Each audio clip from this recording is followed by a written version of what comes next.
ओम शांति। आज के बाबा के महावाक्य, साकार महावाक्य। बाबा कहते मीठे बच्चे, सबसे अच्छा दैवी गुण है शांत रहना, अधिक आवाज में ना आना, मीठा बोलना। तुम बच्चे अभी टॉकी से मूवी से साइलेंस में जाते हो, इसलिए अधिक आवाज में ना आओ। टॉकी कौन सी दुनिया? स्थूल वतन। मूवी सूक्ष्म वतन। साइलेंस मूल वतन। आज का प्रश्न, किस मुख्य धारणा के आधार से सर्व दैवी गुण स्वतः आते जाएंगे? उत्तर, मुख्य है पवित्रता की धारणा।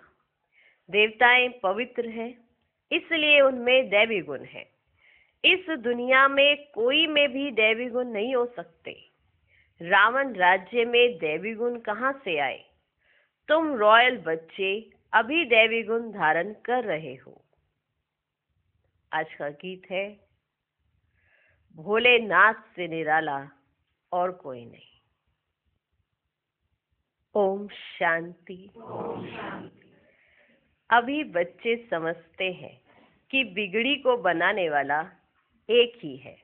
भक्ति मार्ग में अनेकों के पास जाते हैं, कितनी तीर्थ यात्राएं आदि करते हैं। बिगड़ी को बनाने वाला, पतितों को पावन बनाने वाला तो एक ही है।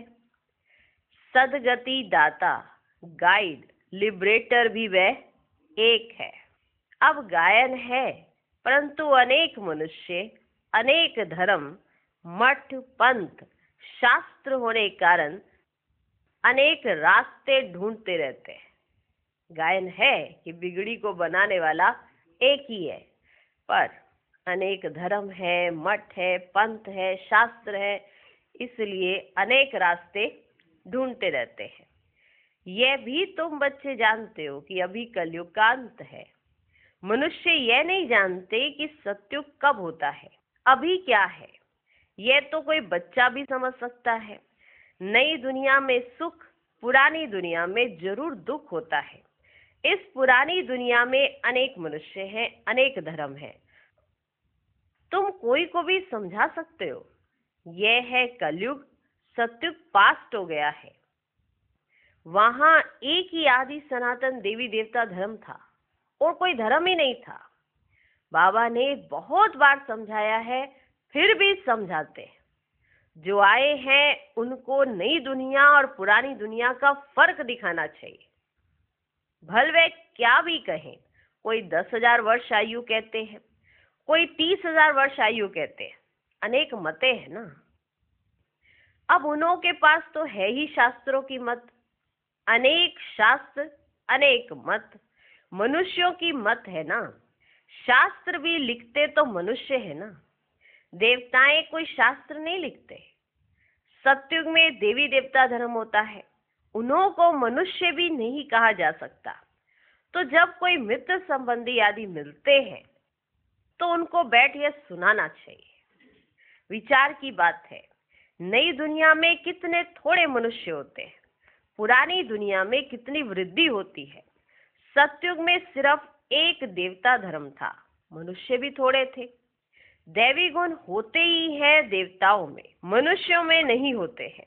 तब तो मनुष्य जाकर देवताओं के आगे नमस्ते करते हैं ना, देवताओं की महिमा गाते हैं, जानते हैं वे स्वर्गवासी हैं, हम नरकवासी, कलयुगवासी हैं। मनुष्य में दैवी गुण हो ना सके। कोई कहे फलाने में बहुत अच्छे दैवी गुण है, बोलो नहीं। दैवी गुण होते ही है देवताओं में, क्योंकि वे पवित्र है। यहाँ पवित्र ना होने के कारण कोई में दैवी गुण हो ना सके, क्योंकि आसुरी रावण राज्य है ना। नए झाड़ में दैवी गुण वाले देवताएं रहते हैं, फिर झाड़ पुराना होता है। रावण राज्य में दैवी गुण वाले हो ना सके। सतयुग में आदि सनातन देवी देवताओं का प्रवृत्ति मार्ग था। प्रवृत्ति मार्ग वालों की ही महिमा गाई हुई है। सतयुग में हम पवित्र देवी देवता थे, संन्यास मार्ग था नहीं। कितनी पॉइंट्स मिलती है, कितनी सारी पॉइंट्स हम बच्चों को मिलती हैं समझाने के लिए, परंतु सभी पॉइंट्स किसकी बुद्धि में रह ना सके, पॉइंट्स भूल जाती है, इसलिए फेल होते हैं, दैवी गुण धारण नहीं करते हैं। एक ही दैवी गुण अच्छा है, एक ही दैवी गुण अच्छा है। जास्ती कोई से ना बोलना, मीठा बोलना, बहुत थोड़ा बोलना चाहिए, क्योंकि तुम बच्चों को टॉकी से मूवी, मूवी से साइलेंस में जाना है, तो टॉकी को बहुत कम करना चाहिए। टॉकी से मूवी, मूवी से साइलेंस में जाना है, तो तुम्हें अपनी टॉकी को बहुत कम करना चाहिए। जो बहुत थोड़ा धीरे से बोलते हैं तो समझते हैं ये रॉयल घर का है, बोलते हैं, बातचीत करने का उनका ढंग बहुत रॉयल होता है, माना धीरे से बात करते हैं, सबसे मीठा मीठा रहते हैं, तो समझा जाता है कि ये बहुत रॉयल घर का है। मुख से सदैव रतन निकले, माना जब बोले तो अच्छा बोले, मीठा बोले, संबंध मीठे हो जाए, मुख से सदैव रतन निकले। सन्यासी अथवा कोई भी हो तो उनको नई और पुरानी दुनिया का कंट्रास्ट बताना चाहिए। सतयुग में दैवी गुण वाले देवताएं थे, वह प्रवृत्ति मार्ग था। तुम सन्यासियों का धर्म ही अलग है, फिर भी यह तो समझते हो ना, नई सृष्टि सतो प्रधान होती है, अभी तमो प्रधान है। आत्मा तमो प्रधान होती है तो शरीर भी तमो प्रधान मिलता है। अभी है ही पतित दुनिया, सबको पतित कहेंगे, वह है पावन सतो प्रधान दुनिया। वही नई दुनिया सो पुरानी होती है। इस समय सभी मनुष्य आत्माएं नास्तिक हैं, इसलिए ही हंगामे हैं। सभी मनुष्य आत्माएं इस समय नास्तिक हैं, इसलिए ही हंगामे हैं। धनी को ना जानने के कारण आपस में लड़ते झगड़ते रहते हैं। अगर ऐसे ही लड़ाई झगड़ा करते रहे तो क्या कहेंगे, क्या धनी धोरी नहीं है क्या कोई, यानी कोई बड़ा नहीं है क्या आपके सिर पर जो आपको किसी बात का डर ही नहीं है और ऐसे ही लड़ाई झगड़ा करे जा रहे हो। तो बाबा कहते, धनी को ना जानने के कारण आपस में लड़ते झगड़ते रहते हैं।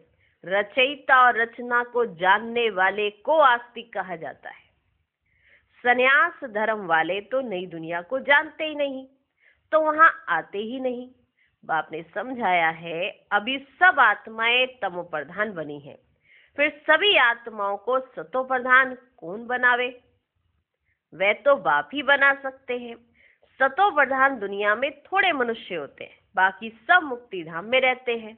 ये किसको समझाया जा रहा है, किसको समझाया जा रहा है?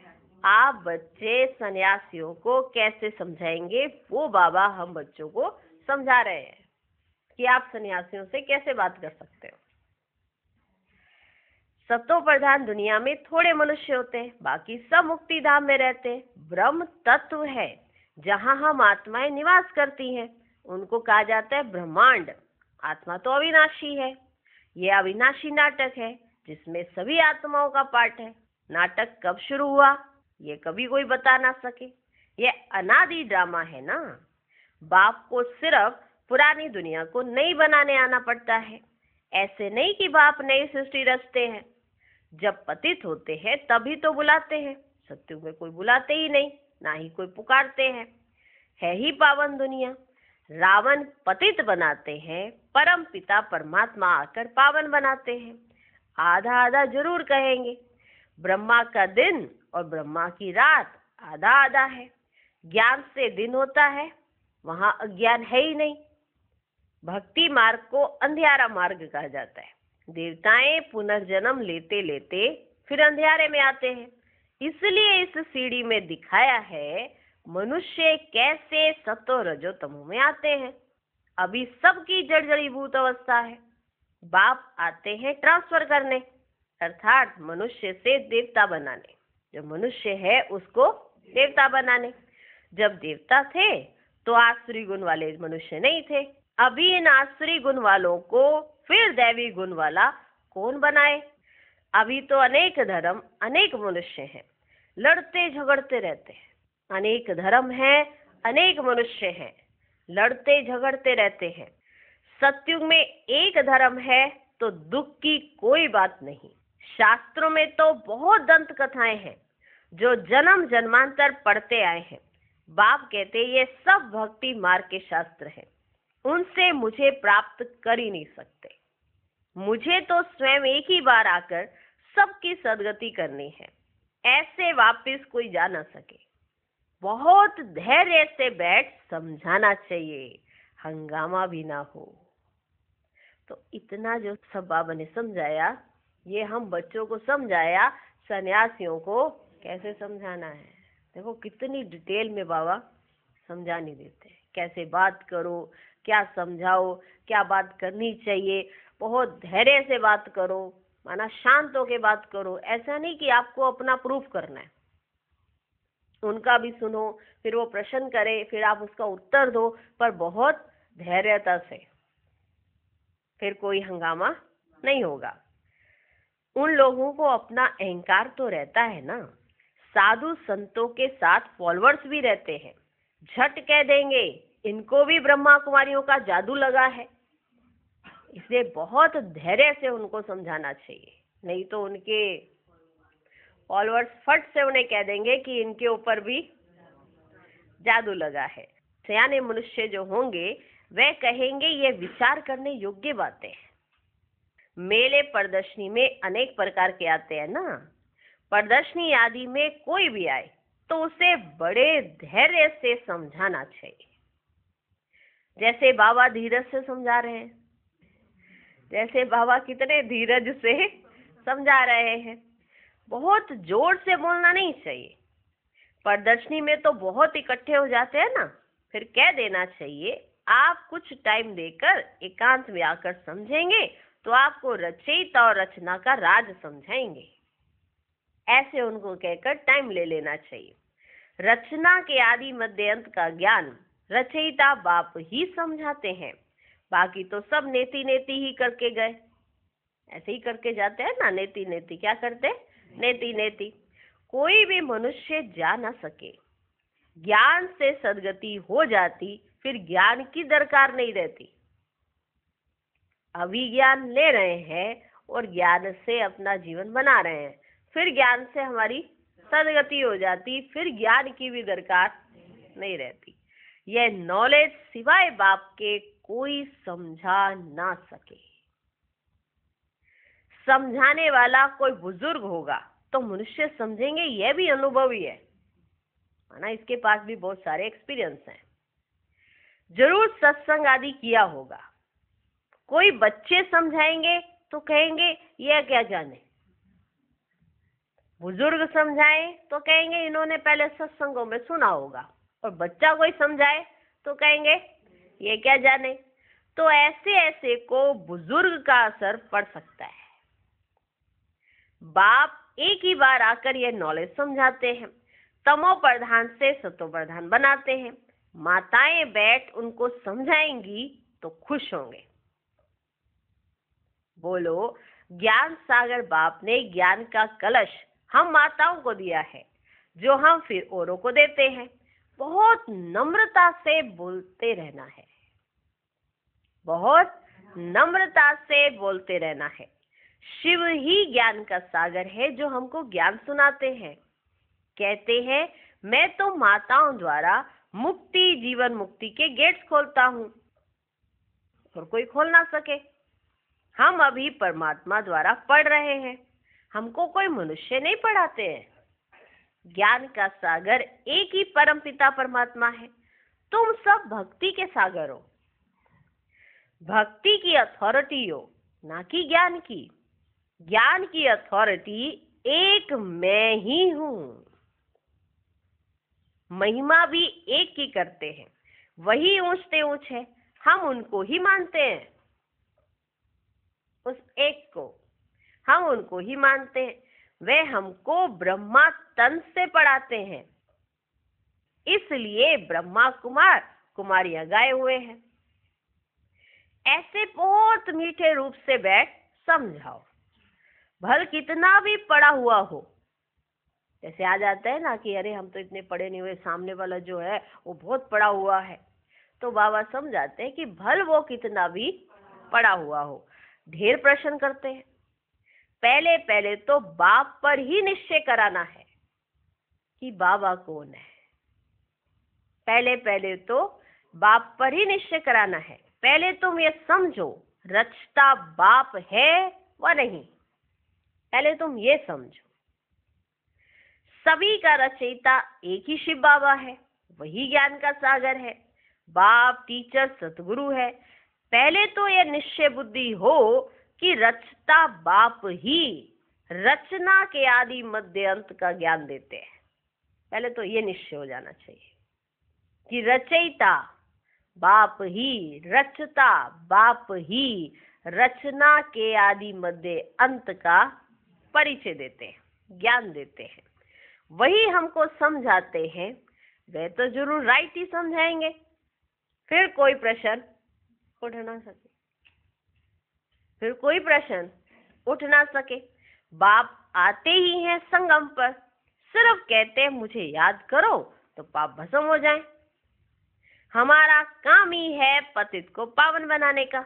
अभी तमो प्रधान दुनिया है, पतित पावन बाप बिगर कोई को जीवन मुक्ति मिल ना सके।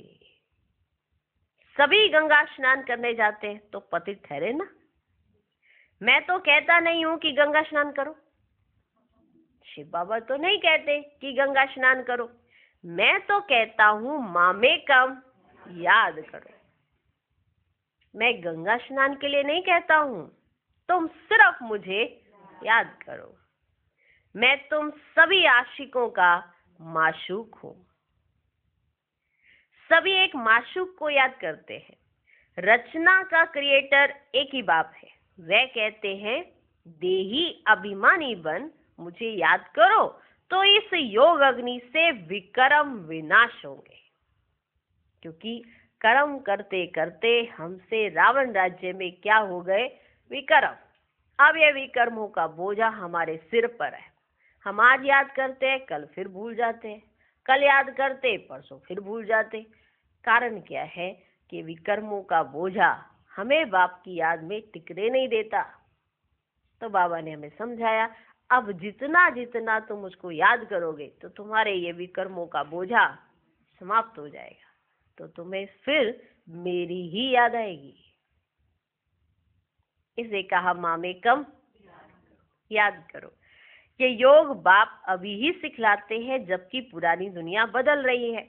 विनाश सामने खड़ा है। अभी हम देवता बन रहे हैं तो आप कितना सहज बताते हैं, सुना कितने सहज तरीके से बाबा ने समझा दिया। बाप के सामने भल सुनते हैं परंतु एक रस हो नहीं सुनते। सब सुन रहे हैं कि बाबा कितनी मना मेहनत करके कितना एक एक बात हमको स्पष्ट करके समझा रहे। हमें क्या मेहनत है सोचो। बाबा एक एक पर्सन के लिए बता रहे हैं कि इसको कैसे समझाना चाहिए, इसको कैसे समझाना चाहिए, कहाँ से समझाना चाहिए, क्या क्या समझाना चाहिए, फिर कैसे बाप पर लेके आ जाना चाहिए, सब तो बाबा समझा रहे हैं। तो बाप के सामने भल सुनते हैं परंतु एक रस हो नहीं सुनते। बुद्धि और तरफ भागती रहती है। भक्ति में भी ऐसे होता है, सारा दिन तो वेस्ट जाता है, बाकी जो टाइम मुकर्रर करते हैं उसमें भी बुद्धि कहाँ कहाँ चली जाती है। सारा दिन तो टाइम वेस्ट किया और जो समय मुकर्रर था भक्ति करने के लिए उसमें भी बुद्धि कहाँ कहाँ चली जाती है। सबका ऐसा हाल होता होगा, भक्ति वालों का तो होता ही होता है। आप ज्ञान मार्ग में चलने वाले बच्चों का भी ऐसा ही हाल होता होगा। सारा दिन तो वेस्ट और जो समय आपने मुकर्रर किया है उसमें भी बुद्धि इधर उधर चली जाती। सबका ऐसा हाल होता होगा, माया है ना। कोई कोई बच्चे बाप के सामने बैठे ध्यान में चले जाते हैं। बैठे हैं बाबा के सामने और चले जाते हैं ध्यान में। कमाल की बात है, बाबा बैठे सामने और चले गए ध्यान में। यह भी टाइम वेस्ट हुआ ना, कमाई तो नहीं हुई। बाप तो कहते याद में रहो जिससे विक्रम विनाश हो। ध्यान में जाने से बुद्धि में बाप की याद नहीं रहती है। बाबा कहाँ बैठे? सामने, और बच्चे चले गए ध्यान में, तो कमाई हुई नहीं ना, कमाई तो नहीं हुई। बाप तो कहते याद में रहो जिससे विक्रम विनाश हो। ध्यान में जाने से बुद्धि में बाप की याद नहीं रहती है। इन सब बातों में बहुत घोटाला है। तुमको तो आंखें बंद भी नहीं करनी है, याद में बैठना है ना। आंखें खोलने से डरना नहीं चाहिए, आंखें खोलने से डरना नहीं चाहिए। आंखें खुली हो, बुद्धि में माशू की याद हो। आंखें बंद करके बैठना ये कायदा नहीं। बैठे हैं बाबा के सामने और आंखें बंद करके बैठे, आंखें बंद कर लेंगे, कान नीचे कर लेंगे और बाबा सामने बैठे। आंखें खोलने से डरना नहीं चाहिए। आंखें खुली हो, बुद्धि में माशूक ही याद हो। आंखें बंद करके बैठना ये कायदा नहीं। बाप कहते हैं याद में बैठो, ऐसे थोड़े ही कहते हैं आंखें बंद करो। आंखें बंद कर कान ऐसे नीचे कर बैठेंगे तो बाबा कैसे देखेंगे? आंखें बंद कर लेंगे, कान नीचे कर लेंगे तो बाबा कैसे देखेंगे? आंखें कभी बंद नहीं करनी चाहिए। आंखें बंद हो जाती हैं तो कुछ दाल में काला होगा। और कोई को याद करते होंगे, अगर आंखें बंद हो जाती है तो जरूर दाल में कुछ काला होगा। कोई को याद करते होंगे। बाप तो कहते हैं और कोई मित्र संबंधियों आदि को याद किया तो तुम सच्चे आशिक नहीं ठहरे। और कोई मित्र संबंधियों आदि को याद किया तो तुम सच्चे आशिक नहीं ठहरे। सच्चा आशिक बनेंगे तब ही ऊंच पद पाएंगे। मेहनत सारी याद में है, मेहनत सारी याद में है। देह अभिमान में बाप को भूलते हैं, फिर धक्के खाते रहते हैं। और बहुत मीठा भी बनना चाहिए, वातावरण भी मीठा हो, कोई आवाज नहीं। कोई भी आए तो देखे बात कितनी मीठी करते हैं।